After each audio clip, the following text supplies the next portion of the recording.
morning of September 15th, 2008, as the sun hit the skyscrapers of Lower Manhattan, no one realized that the world's most powerful economy was about to commit suicide. At the headquarters of Lehman Brothers, thousands of employees were walking out, clutching cardboard boxes, their entire careers packed into a few square inches of paper. It wasn't just the end of a bank. It was the end of the invincible financial system as we knew it. But while the media focused on the chaos in the streets, a secret revolution was being born in the digital shadows, a revolution triggered by this very destruction. At the end of this video, I will reveal a hidden message buried within the code of that revolution. A message that proves the elite knew exactly what they were doing to you. If you don't understand this secret, you're doomed to lose everything in the next crash. The drug of cheap credit. The seeds of the 2008 disaster were planted years earlier with good intentions. Following the dot-com bubble and the 9/11 attacks, the U.S. economy was on the brink of recession. To kickstart growth, the Federal Reserve, led by Alan Greenspan, slashed interest rates from 6.5% to a historic low of just 1%. Money became cheap. Investors, desperate for higher returns than a 1% savings account, flooded the U.S. housing market. Banks responded with a predatory strategy: subprime mortgages. They began lending to people who couldn't possibly pay them back, borrowers with low credit scores or no assets. These were called ninja loans: no income, no job, no assets. Wall Street's logic? As long as home prices kept rising, it didn't matter if the borrower was broke. If they defaulted, the bank would just sell the house for more.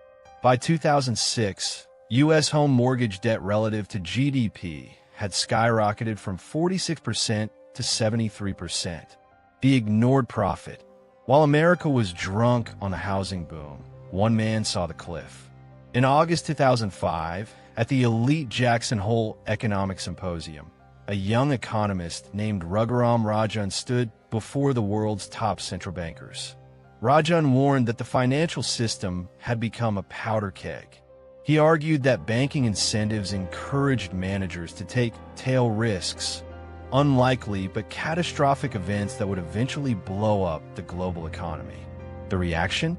Pura derision.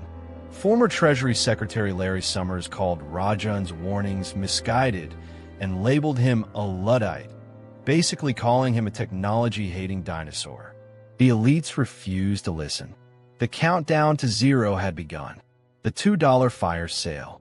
By early 2007, the numbing agent of low interest rates began to wear off. The Fed raised rates to 5.25%, and suddenly, millions of homeowners saw their monthly payments double. Defaults spiked. The first giant to wobble was Bear Stearns, the fifth largest investment bank on Wall Street. In March 2008, a bank run drained its cash almost overnight. To prevent a total collapse, the Fed orchestrated a fire sale. J.P. Morgan Chase bought Bear Stearns for just $2 per share, a stock that had traded at $178 just a year prior. Wall Street assumed the government would always be there to save them. They called themselves too big to fail. They were wrong. If you're finding this analysis valuable, hit that like button and subscribe. We spend weeks digging through primary sources to bring you the truth that the mainstream media often ignores. Share this video with someone who thinks their savings are 100% safe. They need to hear what's coming next. Now, let's get into the 72 hours that changed history. Lehman Brothers and the Repo 105 scam, September 12, 2008.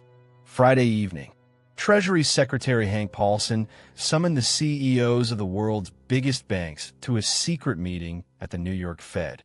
The mission? Save Lehman Brothers. But this time, Paulson drew a line in the sand. He told the CEOs there would be no government bailout.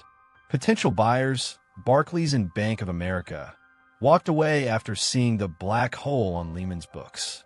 On Monday morning, Lehman Brothers filed for bankruptcy. $639 billion in debt. But the true scandal was Repo 105.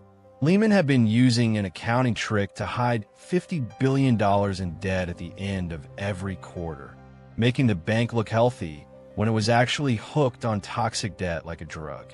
It was the largest bankruptcy and the largest accounting fraud in U.S. history. The AIG backdoor bailout. The day after Lehman fell, the government panicked.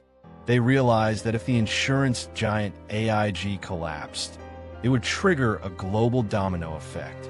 AIG had insured trillions of dollars in Wall Street's bad bets through credit default swaps. The Fed gave AIG a massive $182 billion bailout. But here's the secret.